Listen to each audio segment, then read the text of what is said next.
Did you know that congressional districts are drawn to favor one party over the other? Well, if not, you're going to find out today. So let's get started.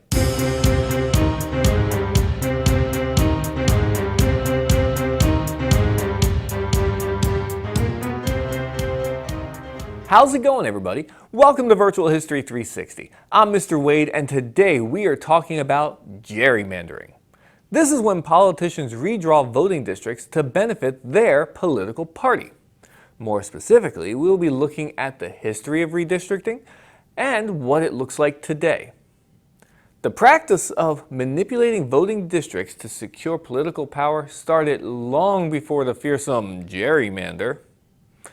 In 18th century England, political operatives created what they called rotten boroughs.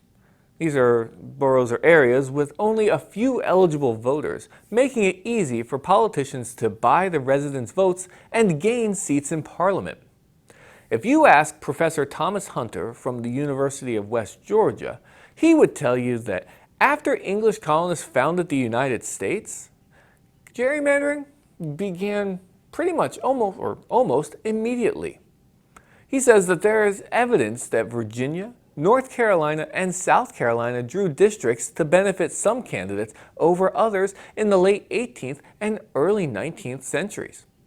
Speaking of the 19th century, in March of 1812, the Boston Gazette ran a political cartoon depicting a new species of monster, the gerrymander. The fork-tongued creature was shaped like a contorted Massachusetts voting district that the state's Democratic Republicans had drawn to benefit their own party. Governor and future Vice President Elbridge Gerry, or Jerry, depending on how you want to pronounce it, signed off on his party's redistricting plan in February, unwittingly cementing his place in the United States lexicon of underhanded political tricks, gerrymandering. Well, Federalist newspapers in Massachusetts reprinted the cartoon over and over again with its combination of gerry and salamander, helping to form the new word gerrymander and helping it take off in popularity. This brazen contortion of districts into odd shapes to maximize a party's gain worked initially. Even though the Democratic Republicans received roughly 49% of the vote, they managed to win 29 of the 40 seats in the state Senate. Professor Hunter says, "I think that what they did in Massachusetts in 1812 really was on steroids compared to what had gone on before that."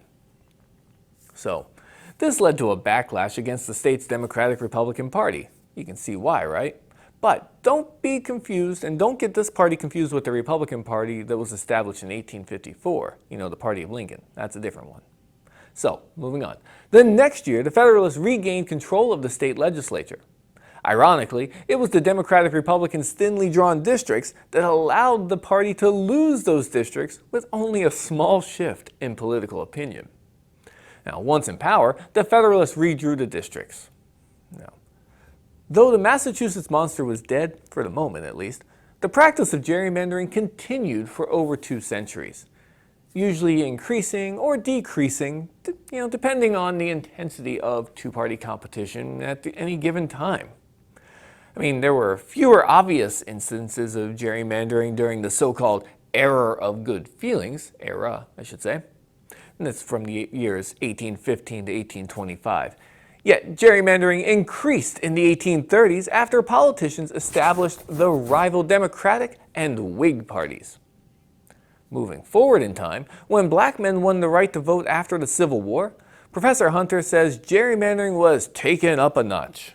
He says, Southern states in particular drew districts to maximize the electoral advantage for the Democratic Party, which, at the time, most white Southern voters supported, over the Republican Party, which most black voters supported.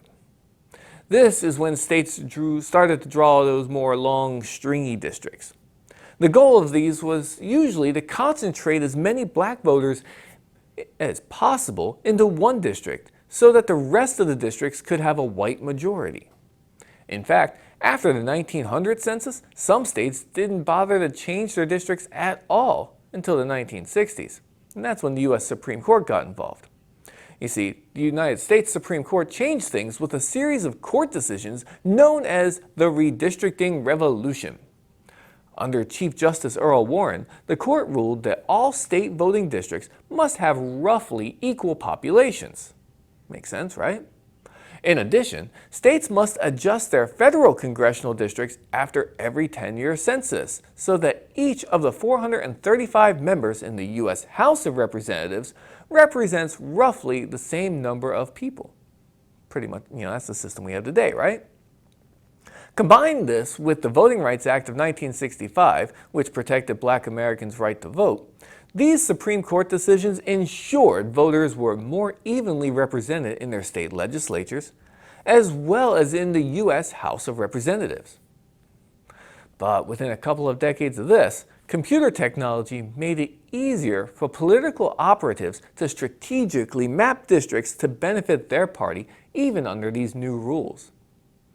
The professor continues. He says, "You've got districting schemes after the 1990s that were completely unlike anything you'd ever seen before."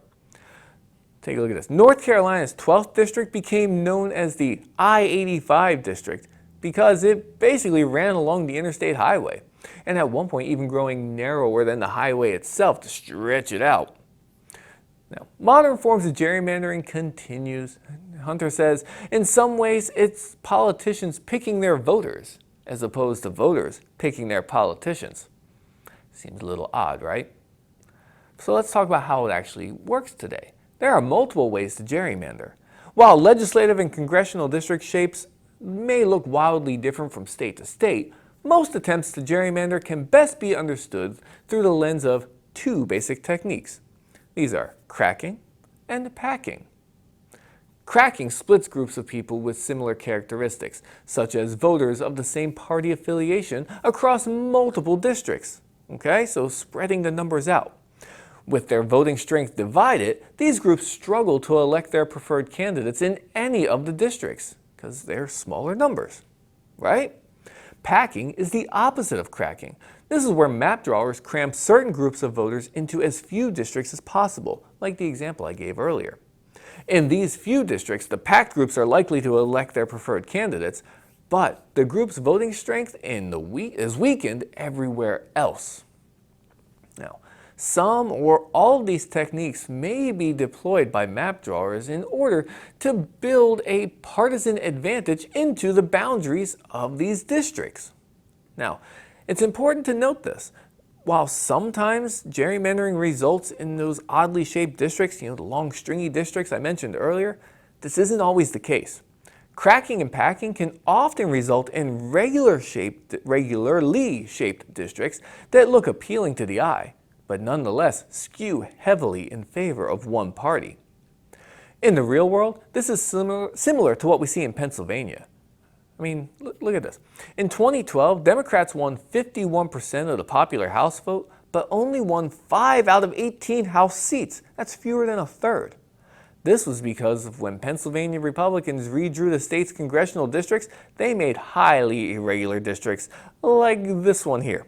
Pennsylvania District number 7, PA 7, one of the most geographically irregular districts in the nation.